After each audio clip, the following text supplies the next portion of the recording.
Have you ever considered your personality when you make important decisions like which degree to take on or which profession to pick up?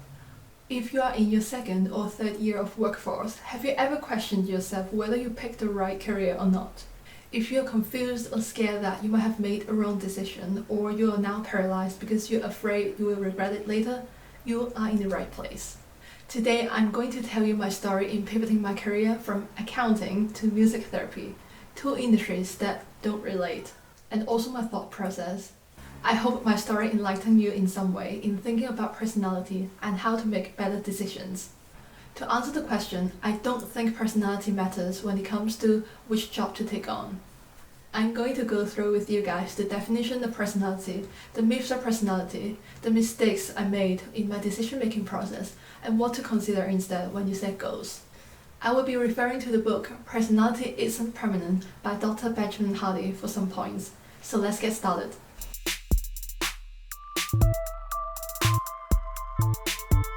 Hey guys, my name is Venus and I'm a student music therapist in Sydney.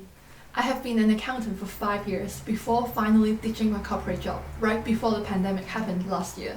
You can read more about my story on my website, link in the description box below. So what happened to make me decide to pivot my career? To put it simply, I had this vision vividly in mind that I'm going to help millennials improve mental health through music and music therapy. At that time, my environment and my profession were not serving that purpose. And the situation was quite bad, to be honest. And then I sensed the urgency to take the leap as soon as possible. Now, the thing about music therapy is that it's comparatively newer and less popular than other traditional healthcare professions like occupational therapy, speech pathology, or physiotherapy. And in Australia, there is no bachelor degree of music therapy. That's why at that time my only goal was to get into any master degree that would take me, despite the fact that I don't have a relevant bachelor degree. So I didn't have much information at that time. Before really deciding to take on a master degree and change my career, I thought about many things. I asked around for people who might know music therapists and I googled as much information as possible. And here is one mistake that I made, now I look back on it. At that time, everything seemed to make sense, but now I know better.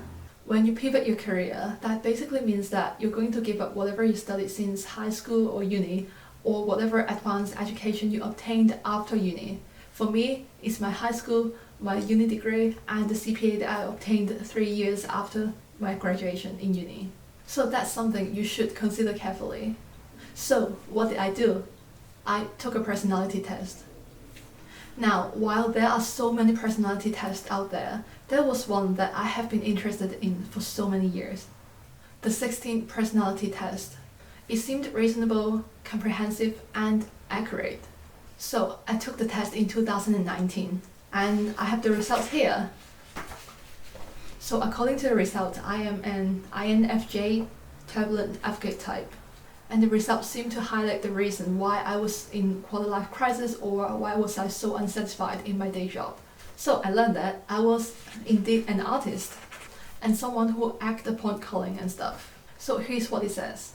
Advocate personalities need to find meaning in their work and to know that they are helping and connecting with people. And here's the interesting part. Their desire to help and connect makes career in healthcare, especially the more holistic varieties, very rewarding for advocates. Roles such as counselors, psychologists, doctors, life coaches, and spiritual guides are all attractive options. So everything seemed to fit into what I wanted to do, a music therapist, and all the signs pointed to the one direction. I was going to ditch my corporate job. I'm going to explain why this is a mistake in a second, but the test result was one of the reasons that pushed me to make the decision. In fact, the reason why I printed the test result out was that I was so close to showing the lecturer during the audition that I would be a suitable candidate for the course. Now I want to laugh. I hope she didn't see that. Anyway, so this is the story of me trying to use personality as an anchor to make decisions. What's wrong about this? Most personality tests are just, well, frankly speaking, fluff. They ask you questions based on your past. And here's the interesting thing. The result you get will be based on your past decisions and behaviors. It informs you who you were. If you were stuck in the past or you were unwilling to change, how are you going to craft a better future for yourself? According to the book Personality Isn't Permanent by Dr. Benjamin Hardy, great book by the way, there are 5 myths of personality. The first one is that personality comes from your past.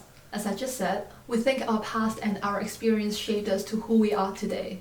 And the second one is personality is innate and fixed. This is a classic one. Say I'm a born introvert, I don't like small talks, and I don't like public speaking. And I'm not gonna change. You get my point. The third one is that personality can be categorized into types. Like the test I did, I am an INFJ FK type. And the fourth one is that personality must be discovered. The last myth is that personality is your true, authentic self. So why are these not true? Imagine going to the GP today and your doctor told you that you have some serious health issues and you will have cancer if you don't start exercising.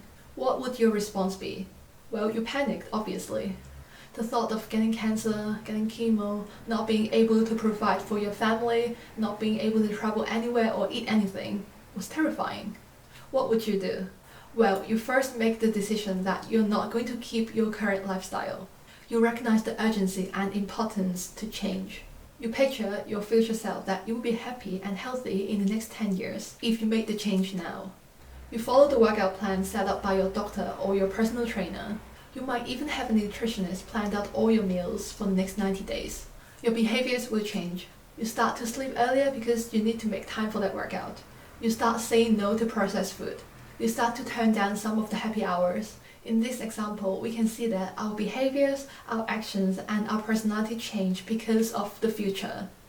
You picture a version of yourself in your mind first, and then you work hard to achieve that goal. And that's why personality isn't fixed and is not from the past. Your future actually shapes your current actions and behaviors. You can change. In certain situations, you are required to act in certain ways. Think about social obligations where you are naturally required to speak more. And think about another situation, for example in Sunday service, you are required to be more quiet than usual. You get the point. You are changing all the time. And Dr. Benjamin Hardy also mentioned something interesting about our future self. Your authentic self is actually your future self. You are acting and thinking in certain ways because you are informed by the future self you have in mind.